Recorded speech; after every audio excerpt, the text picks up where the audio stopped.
Cringey Dialogue. You've got 2 editors and 5 minutes. I'm Karin Beery with Right Now Editing. I'm Pegg Thomas at peggthomas.com, Pegg with 2 G's.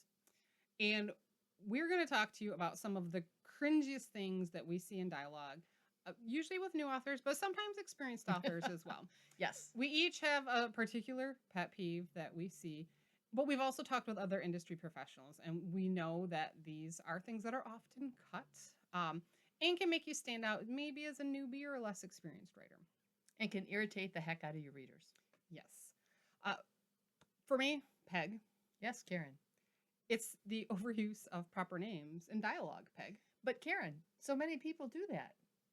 It must be right. I read it before, over and over and over again. Overusing names in dialogue can really slow down the story. Yes, it can, Karin. Especially if you ever want to turn your book into an audiobook, because your narrator is going to read whatever's on the page, Peg. Yes, that's true, Karin. So, Peg, if Yes. you use a name every other line, the narrator is going to read that, Peg.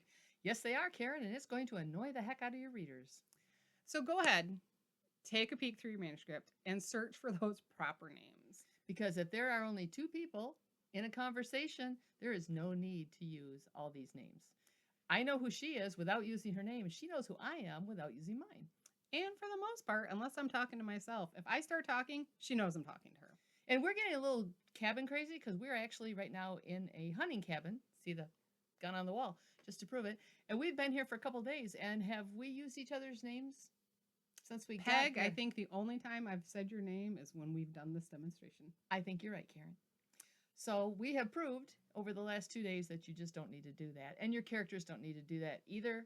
And your readers will thank you for not throwing them all in. The one caveat I will put on that is a child talking to a parent will very often use mom or dad similar to a name, but it just is more natural sometimes for a child to refer to mom or dad even in conversation. So if you have a little child doing it, I'll give you a little bit of grace on that. Just don't overuse it. What's your pet peeve? My pet peeve in dialogue, because I am mostly into historical. She's the modern person over there. I'm mostly into historical, and I hate reading a historical novel where the dialogue is modern. I don't like people using terms that are from the modern day. Yeah, no. Use the older terms. We just talked about cringeworthy, right? This is cringeworthy stuff here. You didn't have cringeworthy stuff back in the day. That wasn't a term that was around. So don't use terms in historical that were not around at the time. Instead, use things like contractions that were around that we don't use today. Instead of it is, they said tis. Instead of it was, twas. They used shall quite a bit instead of will. And it's using those kind of words in dialogue that makes it authentic to the time period and really settles your reader into the time period nice and tight.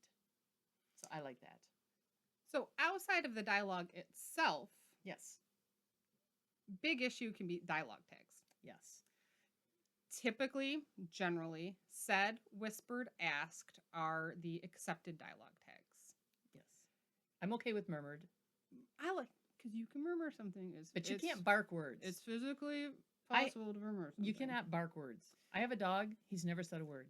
No, you can't bark words. Never said it or barked it. And you don't need both a dialogue tag and an action beat. Whenever possible, pick the action beat. If you need the dialogue tag, use it. But if you have a dialogue tag followed by an action beat, it's just too much. You don't need all that wordiness in your book. And that's what it is it's wordy. And you'd be surprised. You can cut several hundred words from your manuscript by just cutting unnecessary asked, said, whispered. Yeah. And when you start looking at a couple hundred words, that's a page. If you can cut 500 words, that's 2 pages. So make sure you are cutting those. You're using only the acceptable tags, but use those action beats whenever possible. You're going to add action to your story, interest to your story, and you're going to cut back on that wordiness. And action beats does not mean smile. There are so many things the character can do besides smile. You know, they can do things that fit in with the story, maybe that fit in with their character. They can do things that fit in with the situation. I get really tired of smiles. Smiles are good. Just use them like salt. I think we're getting close to our time, so I'm going to see if I can squeeze this in here. Real quick. You don't need a dialogue tag or an action beat on every line of dialogue. This is true. She's right. But Listen to her. She's an editor. But our 5 minutes are up. 5 minutes are up. We got to go. See you next time.